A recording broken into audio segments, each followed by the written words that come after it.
Hey guys, and welcome back to the Rocket Hideout. And as most of you know, that Pokemon Gen 8 was revealed to be coming out on the Switch. Besides getting swamped with Pokemon on my feed, I felt like I should give it a shot at discussing my thoughts on what's coming on these next-gen games.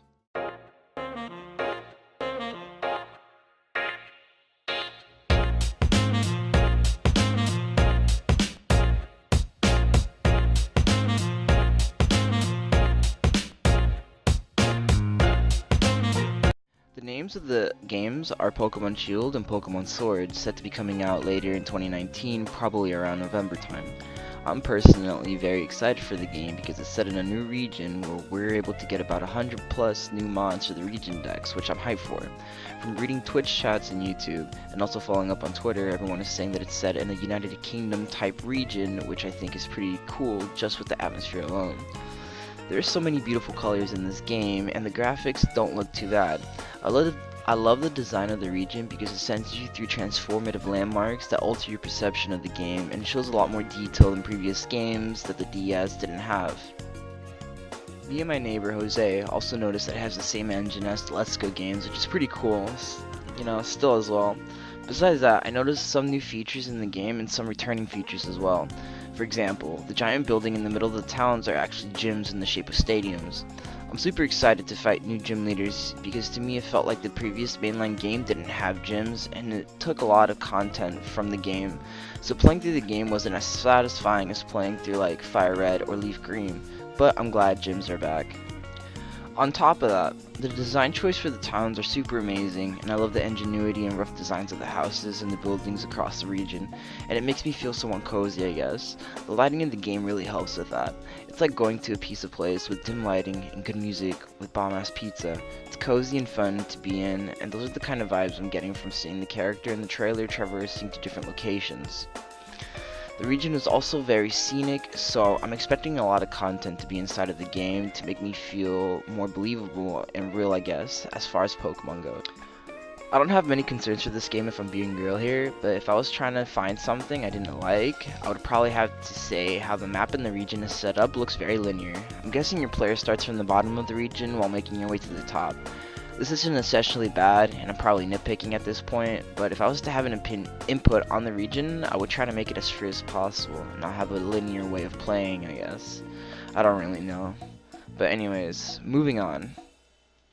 I'm also excited for your main character, since this is the first mainline game to hit a home console. I'm expecting 100% for expansive character customization.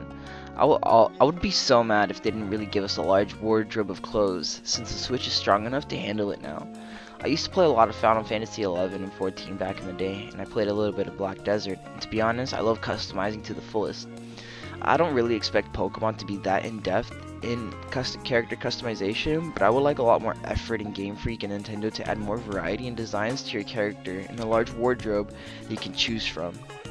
Low-key, I want secret bases back, but I don't as well. It's a coin flip for me whether or not they should come back. If they come back, I'll definitely would like to have a better base, kind of like a house or guild from Final Fantasy, and if they don't add bases, then I'm not really worried about it either. One big thing I was hearing is that there's some speculation that we could get the underground back from DPP. As much as I think this would be sick, I don't think they will have it. They will probably have a similar game mode type like it, but will give us something cooler. One thing I do want to be featured back is hyper training and those gurus that were in Sun and Moon. On a competitive level, they were helpful, and honestly, I can't go without those guys. And the same with the Pokepelago. I hope they give us a similar system, if not an easier one. As for Pokemon, we know about 5 new Generation 8 Mons. The first being the starters Scorbunny, Sobble, and Grookey, and the other 2 being Melmetal and Meltan. From what I heard as well, Meltan will be a normal Pokemon that you can catch and train in this game instead of being mythical, and I believe it only holds its mythical status in the Let's Go games as well as Pokemon Go on the mobile. But I also believe that we will be getting more Megas and more variants. I doubt they will have Z moves, which I'm sad about, really, but I really do hope they add more exclusive Z moves to some Mons in this generation. Lamau.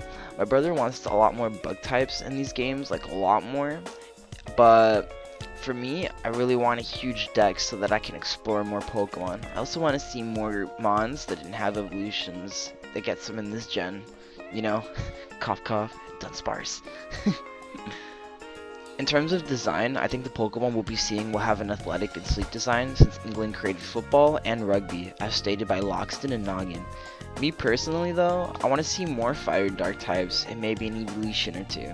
As for Megas, I think we'll see more Kento Megas, and I think we'll see more more Gen 2 Megas. You know, Jodom. Same thing as well. I'm projecting we'll see about 8 to 10 Megas in this game, or form variants. I also can't wait to see some of the new battle items as well for competitive and casual use, and new battle facilities post-game as well.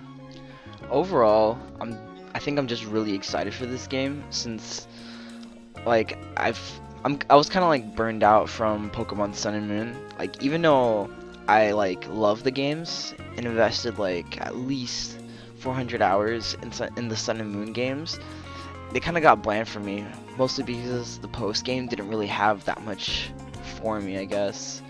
I ended up just kind of training up Pokemon until they reached level 100.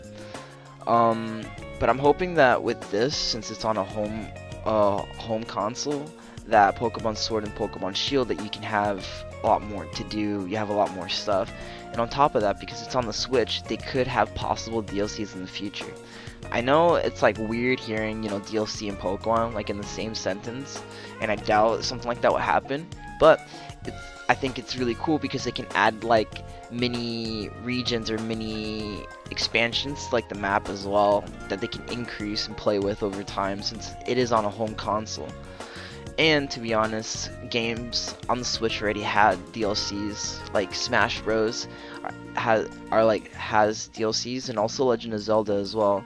So I wouldn't be too surprised if they did have DLCs, but it'll be interesting to see like what Game Freak and Nintendo's take on making DLC content would be as well.